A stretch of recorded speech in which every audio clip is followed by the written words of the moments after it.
अभी तक हमने बात की इन्फिनेटिव की, जिरंड की, वर्ब्स के बाद यूज होते हैं, बट इस वीडियो में हम बात करने वाले हैं कि कौन सी वर्ब्स हैं जो अपने बाद जिरंड को यूज करती हैं। क्योंकि चाहे वो कोई भी कॉम्पिटेटिव एग्जाम हो, उसमें आपका चाहे फिल इन द ब्लैंक्स के फॉर्मेट में आए, राइट, और इंप्रूवमेंट के फॉर्मेट में आए, वहां पर अक्सर वर्ब के साथ कहीं ना कुछ एरर देकर के या कोई ब्लैंक देकर के चूज करने के लिए कहा जाता है। So this is why I am making this video so that you people can understand कि कौन सी ऐसी वर्ब्स हैं जो अपने बाद में जिरंड को यूज करती हैं when it comes to choose an option.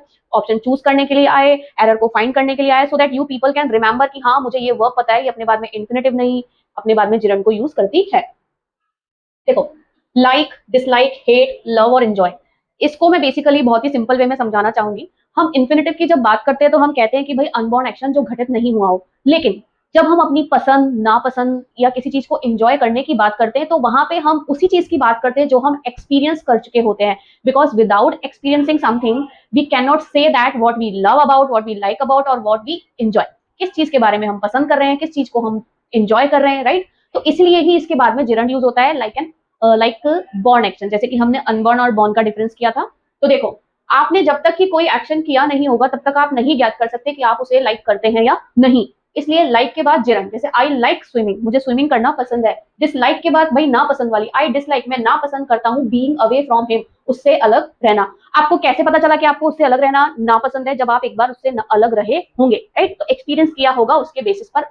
Hate की बात आई तो वही, ही हेट्स मेकिंग मिस्टेक, मुझे उसे गलतियां करना क्या है, नफरत करता है। Love, my dad loves watching old movies. Enjoy, I enjoy playing tennis. अब जब तक कि मैंने टेनिस खेला नहीं हो तब तक मैं कभी नहीं कह सकती कि मैं टेनिस खेलना एंजॉय करती हूँ, राइट। फिर आता है शुरुआत करना या किसी चीज को एंड करना, जैसे स्टार्ट शुरुआत, बिगिन शुरुआत, स्टॉप खत्म करना, फिनिश भी खत्म करना, ये भी अपने बाद में जिरंड यूज करते हैं। She started laughing, stop taking my pictures, he has not finished writing. तो देखो उसने फिनिश नहीं किया है, क्या फिनिश नहीं किया, लिखना फिनिश नहीं किया है ना। She began talking. प्रिफर, देखो प्रिफर भी पसंद करने वाली बात पर ही आती है ना।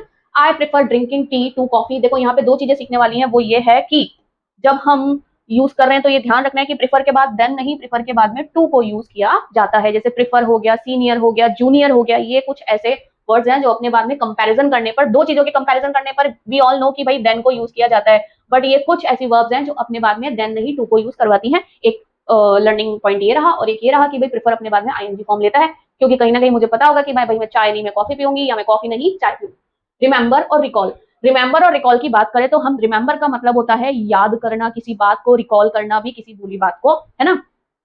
तो ये दोनों ही चीजें कहीं ना कहीं किस चीज को याद करती हैं, जो पहले घटित हो चुकी है। अब याद क्या करोगे, किसी पास्ट की बात को। इसलिए रिमेंबर और रिकॉल भी अपने बाद आईएनजी फॉर्म को यूज करते हैं। I remember meeting her everyday, मतलब मुझे याद है। आप रिमेंबर कब कर रहे हो, आप ये बोलोगे ना हाँ मुझे याद है, तो दैट्स वाई प्रेजेंट टेंस में ही लिख रहे हैं, है ना।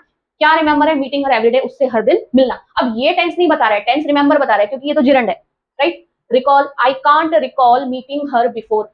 आई कांट रिकॉल यानी कि मैं भूल चुका हूं, तो मुझे याद नहीं, मैं याद नहीं कर पा रहा हूँ। क्या याद नहीं कर पा सकता मैं, कि मीटिंग हर बिफोर, की मैं उससे पहले कभी मिला हूँ।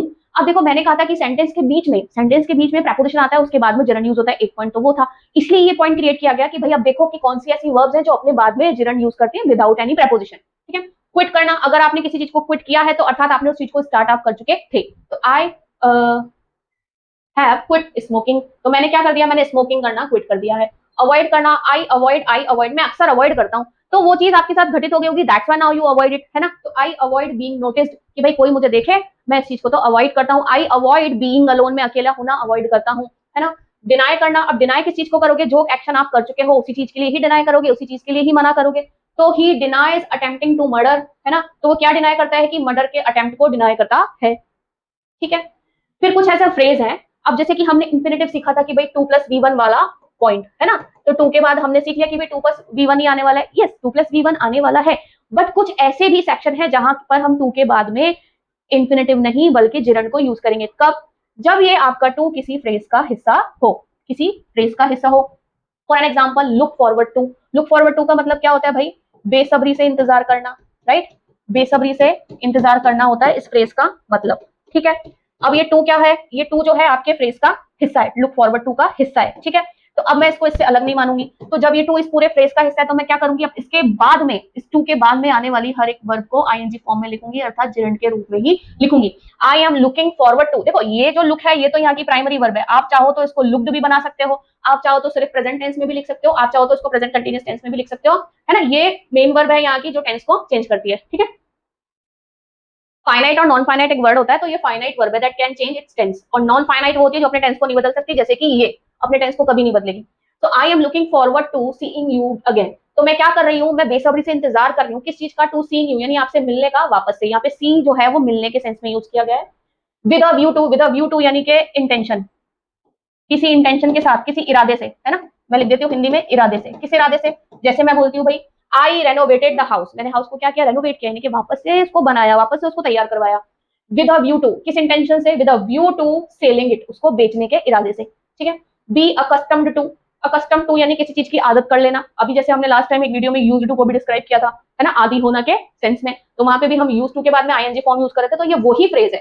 तो I am accustom to having 8 hours sleep, तो मैं क्या हूं, मैं आदि हूं, या आई एम यूज्ड टू भी बोल सकते हैं यहाँ पर हम। आई एम, ये बी का मतलब वही is am are was were will be shall be होता है। I am accustom to having 8 hours sleep, कि भाई मेरे को तो आदत है, या मैं आदि हूँ 8 घंटे की स्लीप लेने का।